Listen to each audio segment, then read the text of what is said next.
Jadi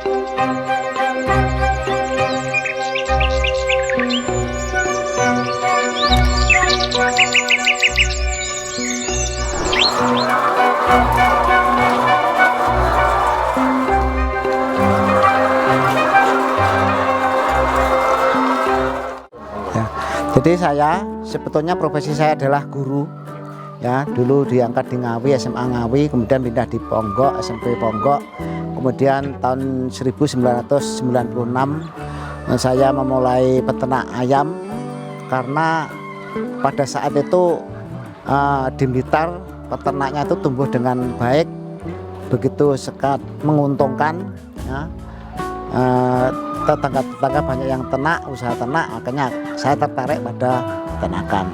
Nah, syukur alhamdulillah tahun 1996 mulailah berdirinya kandang kami, dapat pinjaman bank ya, yang difasilitasi oleh Pak Lek saya itu 100 juta. Nah, pada saat itu mendapat 10.000 ekor sama kandang dan gudang 3 kali 12 meter. Itu awalnya sehingga sampai sekarang. Jadi kita ngikut lingkungan. Jadi lingkungan di Blitar itu sebagian besar itu peternak ayam. Ya, peternak ayam itu penghasilannya tiap hari mendapatkan telur bisa kita jual. Jadi ada pendapatan yang tiap hari. Kalau kita butuh uang sewaktu-waktu langsung kita bisa. Itu yang kedua adalah begitu menjanjikan lah pada saat itu. Suka dukanya pada saat itu memang sangat menguntungkan. Jadi 3 tahun setelah mulai kayak budidaya, uang 100 juta itu sudah lunas. Nah, jadi sangat cepat sekali. Namun setelah itu ada permasalahan yang mana pemerintah mengesahkan undang-undang tahun 2009 ya, di mana integrator atau pabrik juga ikut budidaya peternak unggas. Dari situlah mulai ada sedikit masalah-masalah, yaitu pasar yang seharusnya untuk peternak rakyat akhirnya juga dibanjiri oleh produk-produk dari pabrik, sehingga harga telur sering terjadi masalah. Inilah yang suka dukanya, harga telur sering murah, harga jagung sering mahal dan sebagainya. Itu suka dukanya. Ya, ini pakan menggunakan hopper ya. Ini efisiensi pakannya 1-2%. Efisiensi pakan sehingga tidak ada yang tumpah. Sekali dorong 4 ayam yang menghadap adalah ini akan bersamaan makan, jadi nggak rebutan. Nah, jadi ini sangat membantu, efisien tenaga kerja, efisien pakan, dan cepat sekali waktunya ya. Di sini ini sampai sana pompolnya nggak ada 10 menit selesai. Nah, jadi ini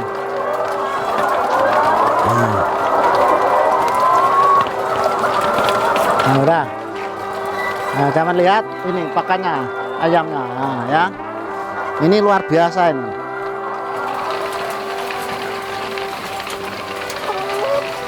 Ini ya, ini coba lihat. Luar biasa ya lah. Senangnya saya itu. Nah, lahap sekali ini makannya, ya. Jadi kalau budidaya ayam saya kira tidak asing lagi di Blitar, karena Blitar itu merupakan sentral ternak, sentral telur, pemasok 30% produk telur di Indonesia. Nah, sehingga banyak TS atau apa ya namanya, dari pabrik obat maupun dari pabrik pakan itu seandainya ada masalah tentang kesehatan, kita tinggal mengundang TS itu dari pabrikan obat-obatan sehingga bisa segera ditangani. Oleh sebab itu yang namanya peternak layar harus rutin, program vaksinasi atau obat itu harus rutin, jangan sampai itu akan dilewati. Pada saat kena AI, ada wabah AI tahun berapa saya lupa, itu luar biasa dampaknya. Saya punya kutuk itu kalau tidak salah 3.000 saat itu jangka waktu 4 hari itu habis, tinggal 2 ekor. Ini betul-betul luar biasa karena yang petelurnya juga kena. AI itu pada saat itu luar biasa jahatnya, karena ayam yang masih bertelur di baterai, telurnya masih ada, ayamnya sudah mati. Banyak sekali itu terjadi semacam itu, sampai membakarnya susah, akhirnya dipendam itu sampai itu tuh masalah penyakit yang luar biasa, itu masalah AI. Namun setelah ditemukan vaksinasi AI, alhamdulillah sampai sekarang ya, bisa teratasi. Jadi kalau namanya ternak itu kan kalau ada musibah kan tidak hanya satu orang dua orang lah semuanya. Jadi kita harus bisa ngatasi, akhirnya kita tetap semangat, karena kalau sudah punya kandang itu harus tetap kita manfaatkan kandang itu, sehingga kalau sampai kosong kandangnya nanti kita yang rugi. Makanya harus diisi bagaimana caranya. Jadi saling menguatkan bagaimana supaya kita tetap bangkit, tetap semangat untuk beternak ayam petelur. Karena setelah tahun 2015 terjadi masalah di mana permasalahan saya katakan tadi, pabrikan juga ikut budidaya, akhirnya dari peternak kita bersatu malahan. Jadi pada saat itu ada penderitaan tentang peternak, tentang harga telur sering murah, harga jagung mahal, akhirnya malah bersatu membentuk koperasi yang mana difasilitasi oleh pemerintah untuk membentuk koperasi. Alhamdulillah September tahun 2017 terbentuklah koperasi yang dihadiri pada saat itu peternak 35 peternak, dan pemerintah, perwakilan pemerintah membentuk koperasi peternak unggas sejahtera atau yang disebut dengan koperasi Putra Blitar. Jadi ternak itu harus kita sering dilihat, karena apa? Banyak sekali permasalahan. Nah, contohnya pakannya tuh nggak roto. Nah, akhirnya kita ratakan. Ada yang kecepit, itu pasti itu ada kecepit.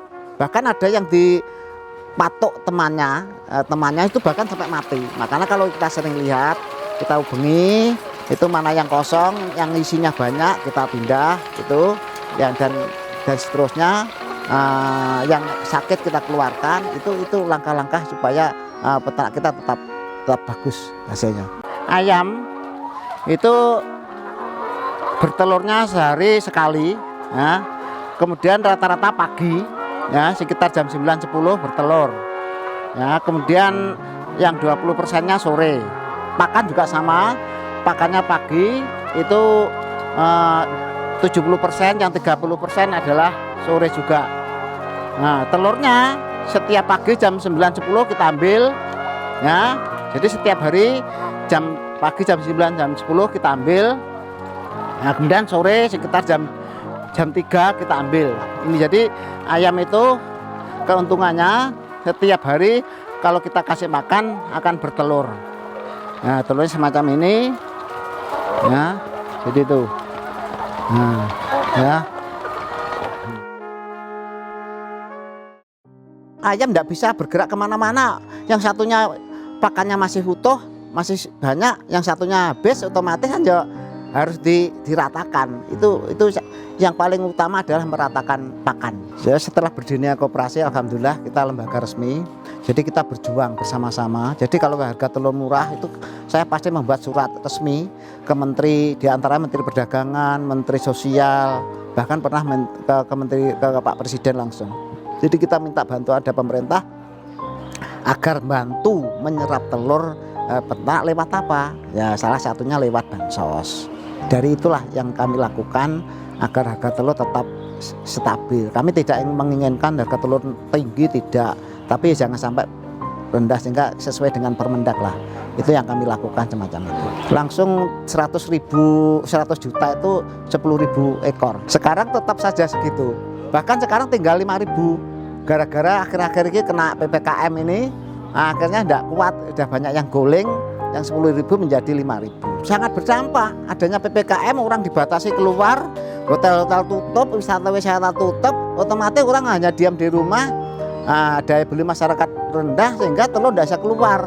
Maksudnya murah sekali, 13.500.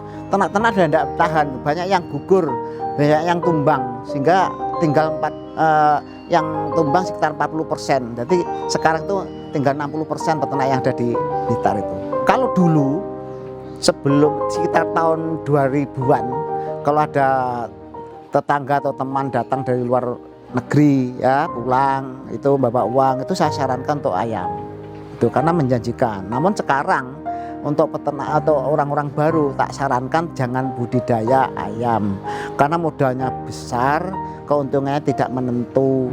Bahkan sekarang pun yang sudah dirintis bertahun-tahun ini gugur dalam waktu singkat. Jadi ini gara-gara memang kembali lagi yang budidaya jumlahnya banyak sekali, diantaranya adalah integrator atau pabrik. Jadi itu peternak itu sebetulnya tidak muluk-muluk, ya, tidak ingin dikasihani, namun seharusnya pemerintah melindungi. Jadi ini, sekali lagi tidak pengen dikasihani, namun dilindungi dengan peraturan-peraturan. Nah selama ini memang pemerintah itu langkahnya itu ya sudah membantu, namun terlambat. Jadi itu contoh, pemerintah memberi harga acuan telur 19 sampai 21. Itu kalau naik 10% tidak ada masalah, turun 10% tidak ada masalah. Namun setelah beberapa bulan terakhir, 3-4 bulan terakhir itu harga telur yang 19 di batas bawah sampai turun menjadi 13.500. Nah inilah yang menjadi permasalahan. Seharusnya pemerintah mengawal, Permendaknya itu dikawal sampai di lapangan.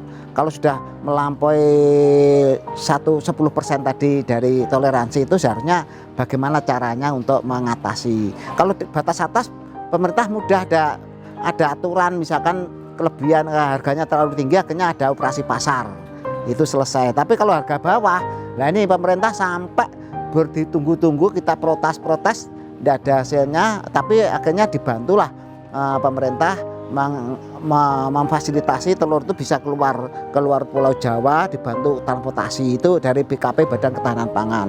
Namun sudah terlanjur babak belur ini peternaknya itu tuh. Jadi kami mohon ada instrumen untuk mengatasi pada saat harga telur jatuh. Dan harga jagung sama. Harga jagung ditentukan oleh Permendak, batas atasnya 4.500. Kalau 5.000 nggak ada masalah. Nah sekarang sampai 6.000. Nah 6.000 berbulan-bulan. Seharusnya pemerintah segera ngambil tindakan. Itu yang kami harapkan pada pemerintah. Namun setelah kita berdarah-darah, akhirnya pemerintah membantu kepada peternak, membantu subsidi jagung. Untuk peternak itu 30.000 ton. Jadi itu ya syukur, alhamdulillah kami juga terima kasih kepada pemerintah. Namun ya agak terlambat, walaupun terlambat kami tetap mengucapkan terima kasih. Kami mengharapkan semua peternak di Indonesia termasuk di Blitar, kami mengharapkan pertama tentang jagung. Ya, kami memohon kepada pemerintah agar luasan tanaman jagung itu ditambah, baik di Jawa maupun di luar Jawa, terutama di luar Jawa. Nah kemudian setelah itu menugaskan Bulog, peran aktif untuk pengadaan jagung seperti beras, sehingga pada saat panen raya Bulog menyerap jagung, sehingga pada saat paceklik jagung dikeluarkan. Jadi harga jagung biar stabil itu. Jadi itu yang kami harapkan tentang jagung. Kemudian dengan telur juga sama, kami mengharapkan dari pemerintah agar telur-telur dari peternak itu diserap melalui bansos. Nah, dengan adanya bansos, diserap bansos, otomatis telur keluar, banyak permintaan, harga stabil. Kami tidak menginginkan harga telur terlalu tinggi, tidak, kasihan pada konsumen, pada masyarakat. Tapi ya jangan sampai rendah, paling enggak di atas sedikit HPP lah. Itu yang kami harapkan. Tentang regulasi kebijakan. Jadi kami tidak ingin dikasihani, tidak ingin dibantu oleh pemerintah. Namun kami menginginkan kebijakan yang mengayomi, yang melindungi peternak itu apa. Salah satu contohnya tadi tentang budidaya. Kami mohon budidaya ternak unggas itu dikembalikan lagi kepada rakyat budidaya ayam, pabrik mengolah pakan sama DOC. Jadi rezekinya itu dibagi-bagi. Kalau memang itu susah untuk dilaksanakan, pabrik tetap ikut budidaya, nggak apa-apa. Namun kami mohon pada pemerintah, segmen pasarnya harus dibedakan. Pabrik budidaya di telurnya itu harus diekspor, baik itu telur maupun daging. Sedangkan peternak rakyat untuk pasar dalam negeri, itu namanya melindungi pada peternak, sehingga kita itu bekerja tuh dengan nyaman, happy. Kita bagaimana supaya ternaknya bisa baik, karena segmen pasarnya jelas gitu. Kalau sekarang enggak, sekarang tuh terus mikir pitiknya penyakit, mikir pakan mahal, menjual telur murah, itu pusing itu. Nah kalau segmen pasar jelas, saya kira masa depan peternakan akan lebih baik lagi.